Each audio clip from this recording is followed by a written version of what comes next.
Welcome to the fastest stop in town. Today, Lemesachtes Be'ah Daf Chaf Vav. We are going to begin on the very bottom of Chaf Hayim Beis by the Mishnah. The Mishnah tells us, Bechor Shenafel Bor. What is the din when it comes to a firstborn animal that fell into a pit? So in this Rashi tells us that even a Bechor B'zman Hazeh, even nowadays, in the absence of the Beis HaMikdash, Ein Nishchat B'lo Mum, V'nei Shekotshimhu. When it comes to a Bechor, one is not allowed to shecht it for eating, for consumption, unless it developed a mum, a permanent blemish. Why? Because it becomes kodesh v'rechem automatically. And therefore, if a person would shecht it while it is a tam, before it develops a mum, there's actually a severe punishment of kores, which obviously therefore means a person is not allowed to eat it on Yom Tov. However, the question is, what happens if this Bechor developed a mum, and now I'll be able to eat it, and therefore it's something which I can have on Yom Tov? So the question, of course, is, did it develop a mum before Yom Tov or after? So in this, the Mishnah says, Rabbi Yehuda says, what you should do is, Yarid Mumcha V'yira. You should actually have an expert, says Rashi, a Baki B'mumin. Someone's an expert in knowing exactly what all the dinim of a blemish of an animal are. To know the difference, even if it has a mum, is it something that's going to be permanent, or is it something that's going to eventually go away and it'll become a tam, become healthy again? So that's what one should do. Yarid mum chavira, he should go down and examine as we continue to chavav b'nal. Yimesh bo mum, if in fact it has a mum, and therefore it's something which is able to be eaten, so yal v'yishchot. So then you can go and you can shecht it, bring it up, and then you can shecht it. So it's clear you have to first do the inspection in the pit, so that you're not going to lift it up, because it's possible that when you lift it up and then inspect it, you'll find out that maybe it's only a mum over, and therefore you cannot eat it, and then you end up moving something which you weren't supposed to. That's why the imlav will yishchot. And if not, one is not supposed to shecht them. This Rashi says, Bechor balmum shlo harahu l'chacham mibod yom. Let's say we're talking about that it was not shown to a chacham on Erev Yom Tov, vatiro, to be able to matter it, but nafel abor, and then it fell into a pit b'Yom Tov.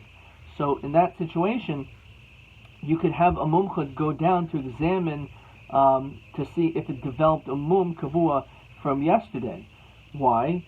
Because mishum muksa leka de me'esmel daitaleha. Since it's very possible that it had a mum from Erev Yom Tov, so you had das on it.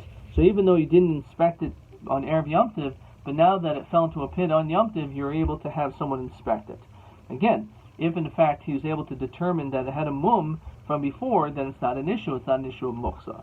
Now Shimon Omer kol she'ein mumo nikar mibod yom ein zeh min hamuchan. He says no, that when it comes to a mum which is not recognizable from Erev Yom Tov, that's not considered to be muchan, and therefore it's considered to be muksa. Says Rashi, the reason why is it appears k'metakno, by you having this person go and inspect it and saying, oh, all of a sudden you can eat it, it looks like you're fixing it.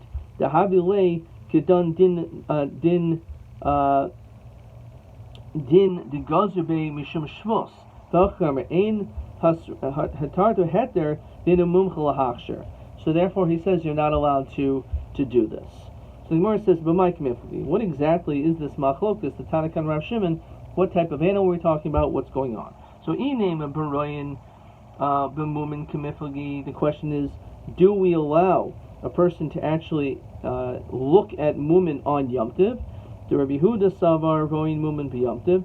According to the first opinion of Rabbi Yehuda, who says that you could be yarid mumcha v'yiran, and that you could have them go down there, is because it's on Yom Tov, and we allow animals to be inspected on Yom Tov. Rabbi Shimon savar ein roin mumin b'Yom Tov, and Rabbi Shimon holds that you cannot have animals inspected on Yom Tov.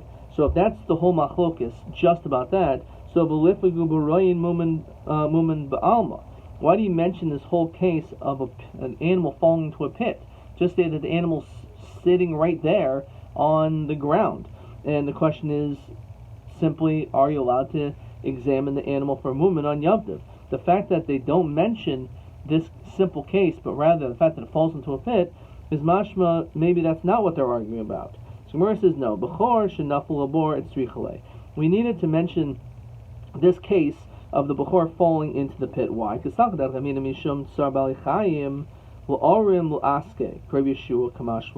you would think that because this animal is stuck in a pit, so that's an element of Sar Bali Chayim, so maybe we will allow you to bring it up.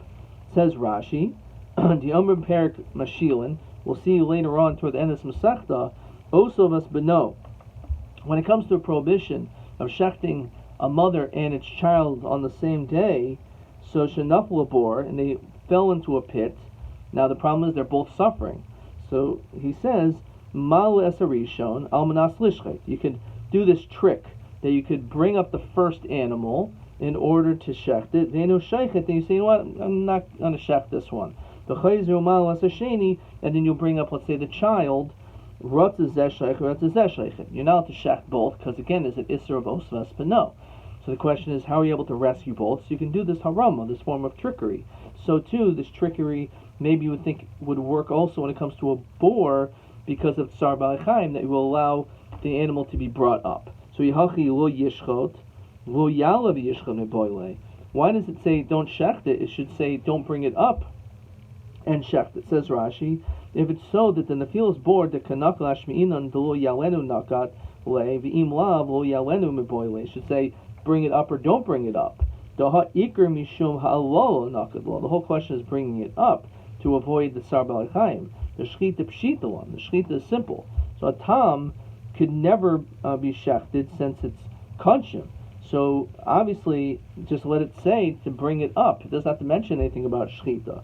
So the fact is, that's not the chiddush of why it's talking about it falling into a pit. Fine. So again, if that would be the case, then it should emphasize the notion of bringing it up, if that's the whole chiddush, of saving it because of pain. We're talking about that you violated and you brought it up. You would think maybe, even though you weren't supposed to bring it up, maybe now we're allowing you to shecht it. Kamash Mulan. So l'shachte hatamhu. Why would you think that you could shecht it? The tam, as we said, a tam is an animal that can never be shechted because, as we said, it's you'll be chayv kares. Lo tzricha de nafel be'muma. Now it's talking about where a mum now is on it. Rashi says hashta. Now there's a mum, and therefore you're allowed to shecht. Technically, you'd normally be allowed to shecht it because an animal which has a mum. The problem is, it says Rashi, if there was a mum from before Yom Tov, then you could bring it up. If let's say it didn't develop a mum, it didn't exist, but now the mum is here only on Yom Tov, I feel even though you violated, you say, okay, it's here now, you might as well shecht it. No, you're not allowed to shecht it in that situation either. So where it says, okay, Vahal Muksahu. Rabbi Yehuda says that Muksa is usher. So why would you have this havamina to think that maybe you could shecht it? What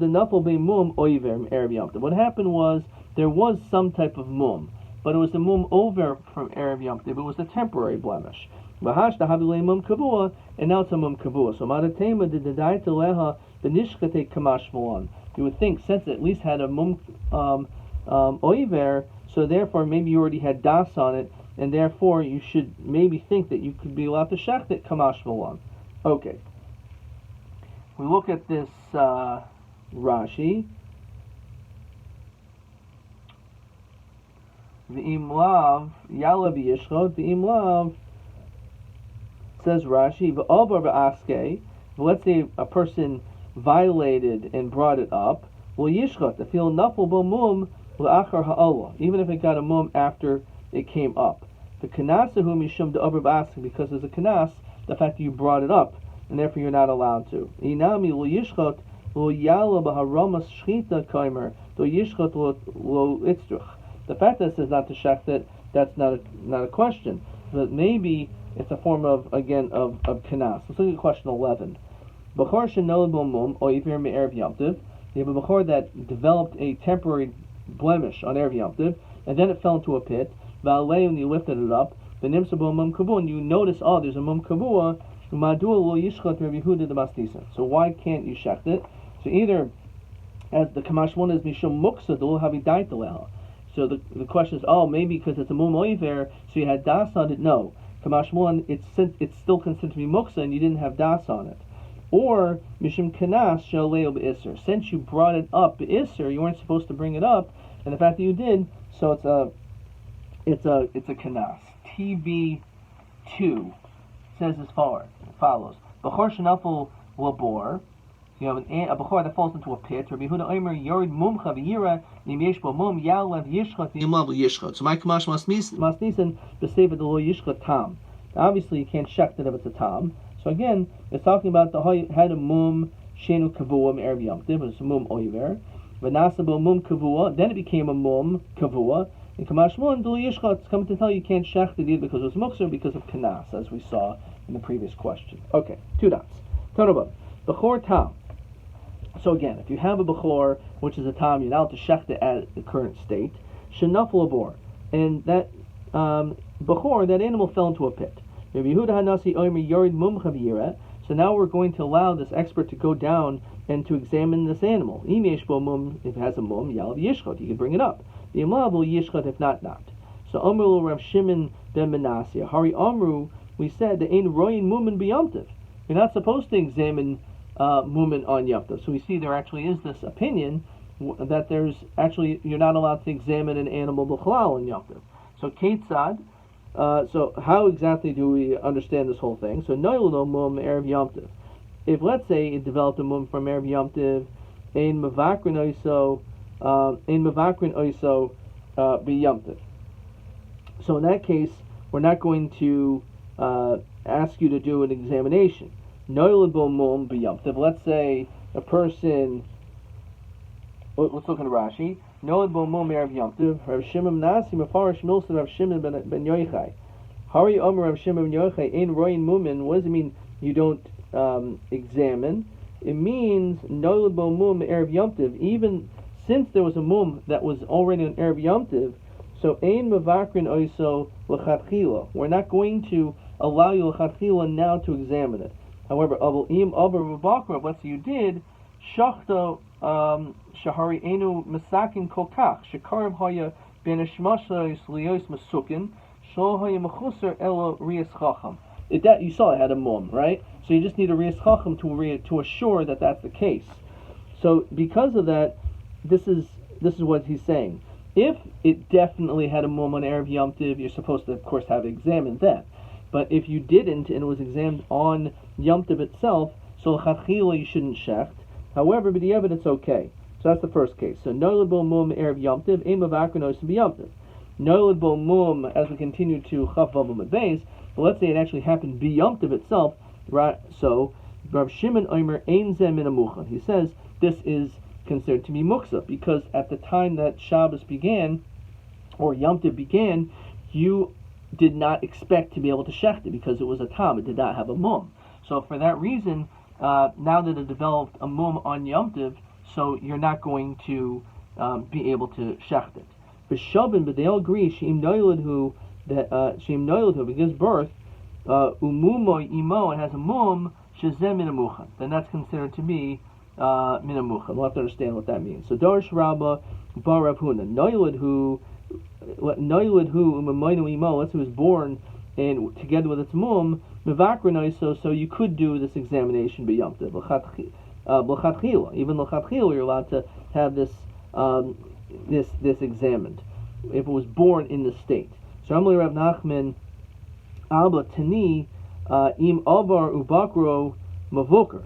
It says that im avar, if let's say you violated and you examined it, then it's a good examination. Yad amrin mavakro isel chatchila. How can you say that this case of this animal that's born with a mum, that you can examine it l'chatchila?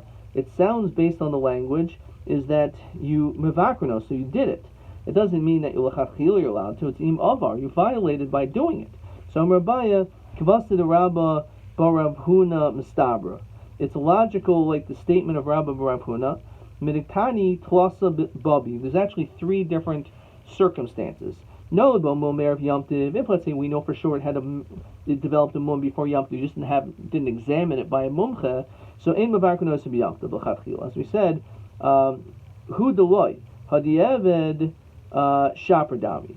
So because it was on erev Yom Tov, it should have been examined before Yom Tov.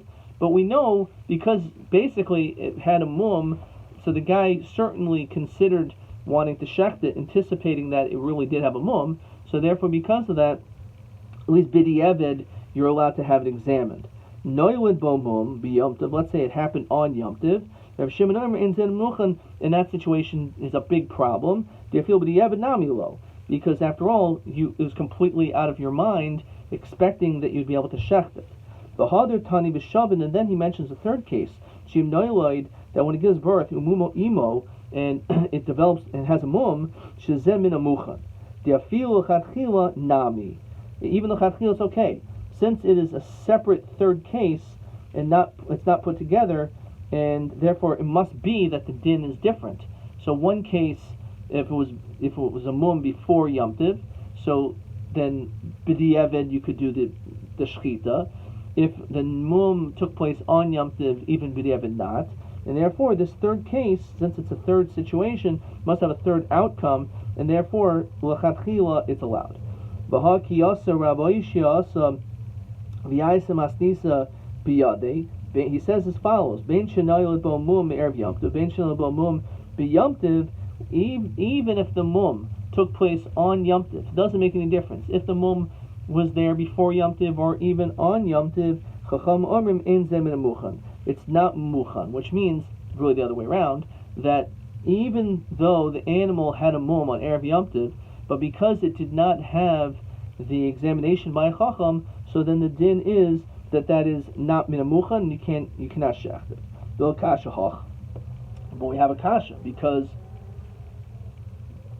we said elsewhere that if it was shecht, if it had a mum on erev Yom Tov, then at least b'di'eved you could do it. Over here it says even b'di'eved not. Where is it? Hahi adabar uchmihi. That Beitzah is this das yachid de mishamish, which is an error. V'tani oimer Rav Nachman bar Yitzchak masnisin nami deka. Our Mishnah can also support this. Nektani Rav Shimon oimer koshein mumo nicker erev Yom Tov. If the mum is not nicker from before, ein zeh min amuchan. So what does that mean? My ein mumo nicker, that's not recognizable. Ilema shein mumo nicker klal, that there's no mum at all. Shita srichel neimar. If there's no mum at all in erev Yom Tov, and therefore is only developed or noticed on Yom Tov, obviously that would be ein zeh min amuchan, because on the onset of Yom Tov it was a tam, and a tam obviously you can't shecht. Really did have a mum, and the whole problem is you just didn't show it to the chacham before. So just to determine imum kavua, imum oiver, you just didn't know what type of a mum it was, but there was definitely a mum there from erev Yom Tov. So Ketani Miyas ein zeh min amuchan, and it says that's not ein zeh min amuchan shema mina. So again, we can see from our Mishnah to support this notion. Let's just see if there's a Rashi over here. Okay, ein shema mina. Okay. Okay. We're going to see the next piece of Gemara is going to take us a little bit further. So let's just see if there's any more questions that are related to what we were just discussing. Let's see. Okay, let's continue. Boimine Hil Marava. So he asked the following question: Yish muksel chati Shabbos o ein muksel chati Shabbos. We know that when it comes to the beginning of Shabbos, anything that's not in your mind that you're going to anticipate to use is considered to be muksel. So the question is there muksa on halfway through Shabbos. So hechidam, what does that mean? If it was fit from being a shmashos, then it's fit and you can use it on Shabbos. If the time Shabbos began, it was not something that was in your das, was not something around, not something you would be thinking about, so therefore it wasn't fit, and therefore you shouldn't be able to use it. What ended up happening was, on Erev Yom Tov, it was fit to be used, and then on Shabbos, on Shabbos, it became not fit to be used, and then still on that Shabbos, it became fit again. So that's the question. The Hadar Achsi Mai. Do we say the fact that on the beginning of Shabbos it was fit, but it became unfit during Shabbos? So the question is, can we go back to being able to use it when it becomes fit again? So Armele Yesh Muksa says yes, there is a concept of Muksa L'Chatzi Shabbos, and therefore it's problematic. We said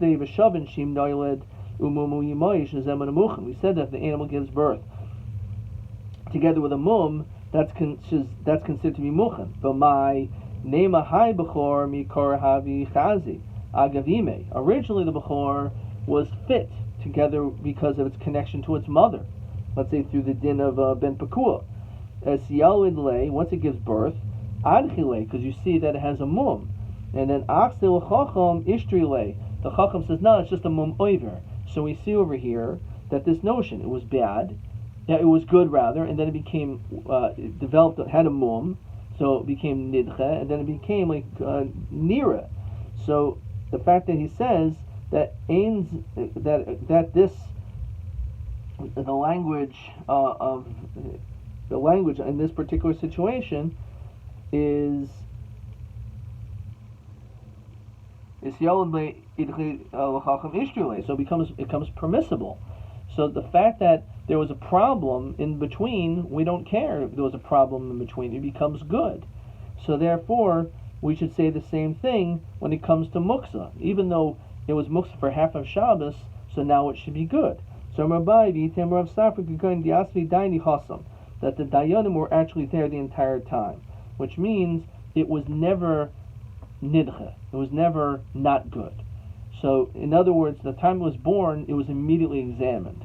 So, therefore, it doesn't take upon the status of nira v'nidcha v'choiz v'nira. Right? There was always nira, and therefore that's why we cannot compare it to this situation of yesh muksa l'chati Shabbos. Let's look in Rashi. Yidchu l'macher. He says that if, let's say, it got pushed off tomorrow, v'yisknu l'bo b'yom yoichel mehen. You could eat from it. So again, that's the difference is that there was actually chachamim there right away, so there was never this status where it changed. Some say no, there's ein muksal chatzi Shabbos, that therefore it's not a problem. And leim Messiah lane, this will be a proof. We said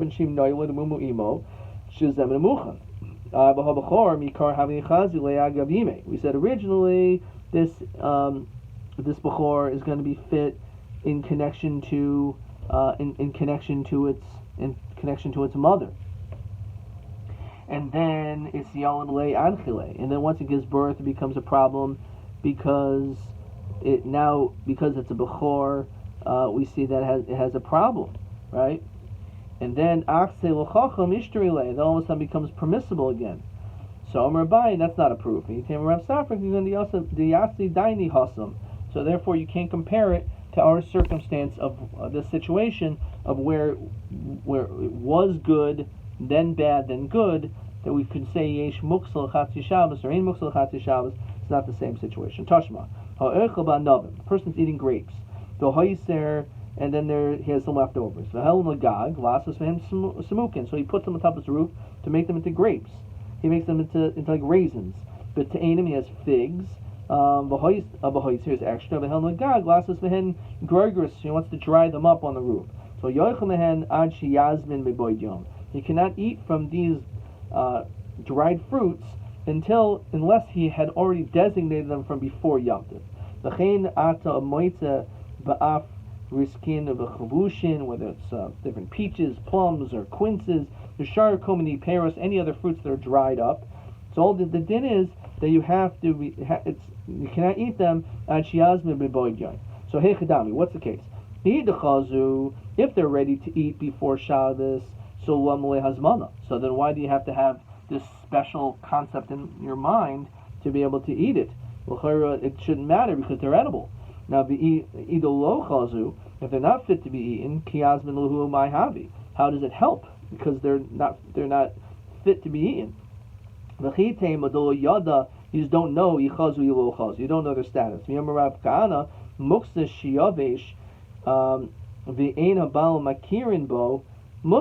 It says that when you have a situation of muksa shiyavesh, let's see if there's Rashi over here.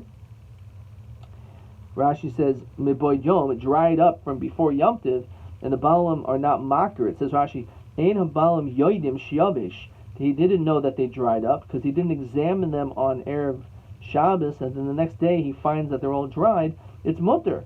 Why? Says Rashi, Bahari Yavesh v'huchim miboy yom. We assume that it was considered to be dried up from before. So if it's a case of safek, we say that it's okay. We assume that it was done already from before, and therefore you could eat them.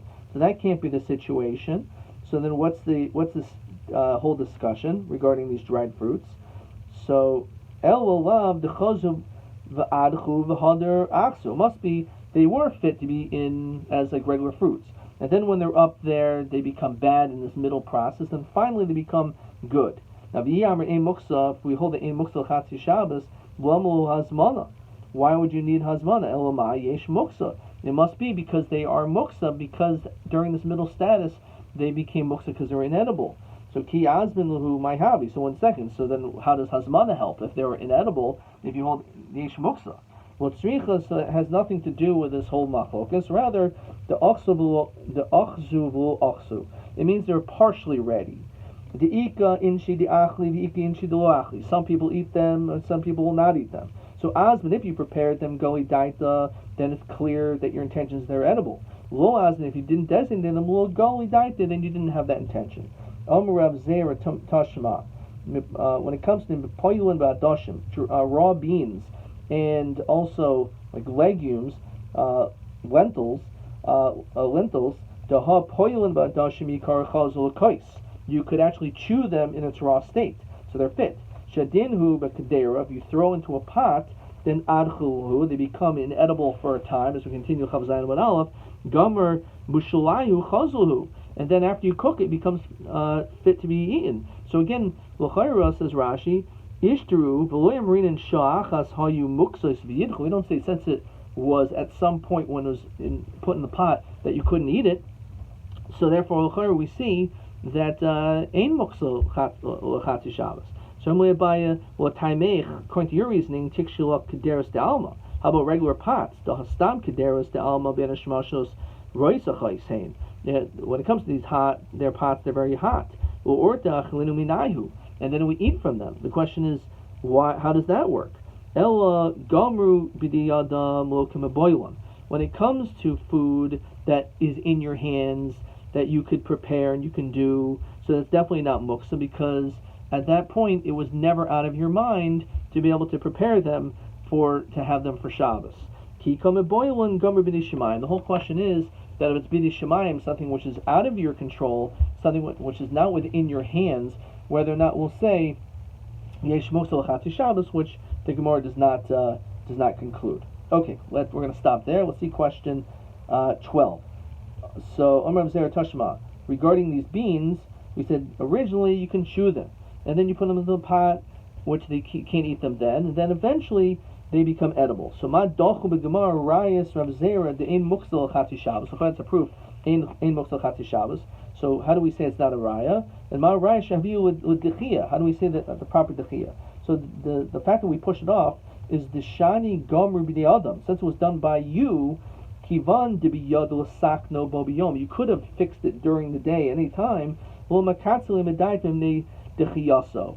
The fact that at some point it became inedible, it's something which is in your choice. It's in your hands to be able to prepare it, and therefore it never loses its status of it being something that you wish to consume, and therefore even if there's a moment that was inedible, it doesn't make any difference. Baraya mikol kederos dalma, all pots shehin roisachos, they're hot benishmashos, and therefore you can't eat them while at that status. But we still allow you to eat it. So even though at a certain point it's something which you can't eat, but your das is on it. So when it comes to bidi adam, there's no shaila that we say it's fine. The whole shaila of whether we say yesh muksal chati shabbos and muksal chati shabbos is only when we're talking about things which are bidei shemayim. Okay, let's say question TA1. You brought these things to the roof. You cannot eat from them unless you prepared. So be'eza oifen mahani hazmana. So as we said, it's ba'oksu v'lo. They're edible, but for some and not for others. So therefore, you have to do hazmana to determine which camp you're in, to show whether you consider this to be achli, food that you would eat, or food that a person would not eat. Last question, TB3. Groigris is smukin shalagagli, etc.